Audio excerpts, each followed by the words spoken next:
Welcome to ದಿನಚರಿಯಾನ ದಿನ 21 guys. So ಇವತ್ತು ಒಂದು ಈವೆಂಟ್ ಬುಕ್ ಆಗಿತ್ತು, ಅದಕ್ಕೆ ಎಂದಿನಂತೆ ನಾವು ಸ್ಟುಡಿಯೋಗೆ ಹಾಜರು. ದಿನನಿತ್ಯದಂತೆ ಪೆಂಡಿಂಗ್ ಇರೋ ವರ್ಕ್ ನ ಒಂದ್ ಸ್ವಲ್ಪ ಮುಗಿಸಿ ನಿನ್ನೆ ಒಂದು ಫ್ರೇಮ್ ಒಪ್ಕೊಂಡಿದೆ, ಅದನ್ನ ಆರ್ಡರ್ ಕೊಡ್ಬೇಕಾಯ್ತು. ಅದು ಒಂದ್ ಸ್ವಲ್ಪ ಅರ್ಜೆಂಟ್ ಬೇಕು ಅಂತ ಹೇಳಿದ್ರಲ್ಲ, ಅದನ್ನ ನಾವು ಡೆಲಿವರಿ ಕೊಟ್ಬಿಟ್ಟು ನಾವು ಹೊರಟು ಗಂಟು ಮೂಟೆ ಕಟ್ಕೊಂಡು ಮದ್ದೂರ್ ಕಡೆಗೆ ಹೋಗ್ಬೇಕಾದ್ರೆ ನೋಡಿ ಗಾಯ್ಸ್, ಪ್ರಕೃತಿ ಸೌಂದರ್ಯ ಮಾತ್ರ ಸೂಪರ್. ಕೊನೆಗೆ ಈವೆಂಟ್ ಕಡೆ ಬಂದ್ ರೀಚ್ ಆದೋ ಗೈಸ್. ಹೋಗ್ಬೇಕಾದ್ರೆ ಒಂದ್ ಸ್ವಲ್ಪ ಮಿಸ್ಟೇಕ್ ಆಗಿ ಯಾವ ರೋಡ್ಗೆ ಹೋಗಿ ಹುಡುಕಿ ಸಾಕಾಗೋಯ್ತು. ನಾನೊಂದ್ ಸ್ವಲ್ಪ ಅತಿ ಬುದ್ಧಿ ಅಂತ ಅಲ್ವಾ, ಎಲ್ಲ ಕಡೆ ನೋಡಕ್ ಹೋಗಿ ಮಿಸ್ಟೇಕ್ ಆದ್ಮೇಲೆ ಅವ್ರಿಗೆ ಕೇಳ್ಕೊಂಡು ಕೊನೆ ಕಂಡು ಹಿಡ್ಕೊಂಡೆ. ಆಮೇಲೆ ದಡ್ಡ ಅಂದ್ರೆ ದಡ್ಡ ಗೈಸ್, ನಾನು ಸ್ವಿಚ್ ಬೋರ್ಡ್ ಅಲ್ಲಿ ಇಲ್ಲಿ ಹುಡುಕಿ ಕೊನೆ ಕೆಳಗಡೆ ಐತೆ ತಗೊಬಂದ್ ಏನೋ ಇವೆಂಟ್ ನಡೀತಾ ಇರ್ತದೆ. ನಾನ್ ತಲೆಯಲ್ಲಿ ಏನೋ ಯೋಚನೆ ಮಾಡ್ತಾ ಇರ್ತೀನಿ, ಅದ್ ನಡೆಯುವಾಗ ಅದೇ ಟೈಮಲ್ಲಿ ಅದೇನ್ ಯೋಚನೆ ಮಾಡ್ಬೇಕು ಗೈಸ್. ನಾನ್ ಮಾತಾಡಿದ್ದು ಏನಾದ್ರು ಅರ್ಥ ಆಯ್ತಾ? ಏನ್ ಮಾತಾಡೋದಂತ ಜಾಸ್ತಿ ಯೋಚನೆ ಮಾಡಕ್ ಹೋಗ್ಬೇಡಿ. ನಾನ್ ಮಾತಾಡಿದ್ ನಂಗೆ ಅರ್ಥ ಆಗಿಲ್ಲ, ನಿಮ್ಗೆ ಏನಾದ್ರು ಗೊತ್ತಾದ್ರೆ ಕಮೆಂಟ್ ಹಾಕಿ. ಲೋ ಮೆಂಟಲ್ ಅಂತ ಮಾತ್ರ ಹಾಕ್ಬೇಡಿ. ಹಂಗೆ ನಾನು ಡಿಪ್ರೆಷನ್ ಆಗ್ಬಿಡ್ತೀನಿ. ಡಿಪ್ರೆಷನ್ ಮಾಡಿದ್ರೆ ಏನ್ ಮಾಡ್ತೀನಿ ಅಂತ ಗೊತ್ತಾನೆ, ಹೋಗಿ ಒಳ್ಳೆ ನಾನ್ ವೆಜ್ ಊಟ ಮಾಡ್ತೀನಿ, ಅದರಲ್ಲೂ ಬೋಟಿ ಗೊಜ್ಜು ಮುದ್ದೆ ಮಾತ್ರ ಸಖತ್ತು. ಕೊನೆಗೆ ಭೋಜನ ಕಾರ್ಯಕ್ರಮ ಮುಗಿಸಿ ಕ್ಲೈಂಟ್ ಗೆ ಧನ್ಯವಾದ ತಿಳಿಸಿ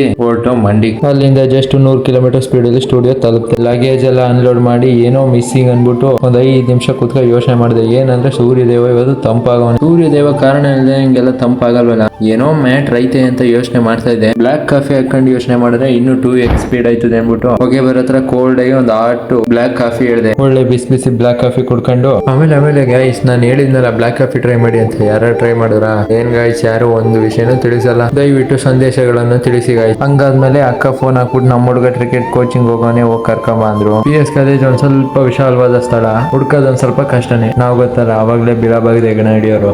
ಇಲ್ಲ ಆ ಡೈಲಾಗ್ ಬೇರೆ ತರ, ಅದನ್ನ ಹುಲಿ ಹಿಡಿಯೋದು ಅಂತ ಬರ್ತದೆ. ನಾವು ಹೆಗಣ ಅನ್ಬಿಟ್ಟು ಜಾಸ್ತಿ ನಗ್ಬೇಡಿ ಗೈಸ್. ನಾ ಫ್ಲೋ ಅಲ್ಲಿ ಹೇಳ್ಬಿಟ್ಟಿದೀನಿ. ಆಮೇಲೆ ಅವನು ಸಿಕ್ತಾ, ಅವನ್ನ ಹಿಡ್ಕೊಂಡು ಎದಾಕೊಂಡು ಹೋಗಿ ಸ್ಟುಡಿಯೋ ಕಡೆ ಬಿಟ್ಟೆ. ಕೊನೆಗೆ ಒಂದು ಈವೆಂಟ್ ಕಡೆ ಹೋದೆ. ಅಲ್ಲಿಂದ ಬರ್ಬೇಕಾದ್ರೆ ಒಂದ್ ಘಟನೆ ನಡೀತು, ಅದು ಒಂದ್ ಸ್ವಲ್ಪ ಮುಂದಿನ ದಿನಗಳಲ್ಲಿ ಹೇಳ್ತೀನಿ. ಸದ್ಯಕ್ಕೆ ಇನ್ನೇನ್ ಗೈಸ್, ಜೀವನದಲ್ಲಿ ಏನಿಲ್ಲ, ಖುಷಿಯಾಗಿರಿ. ಸಿಗೋಣ ನಾಳೆ.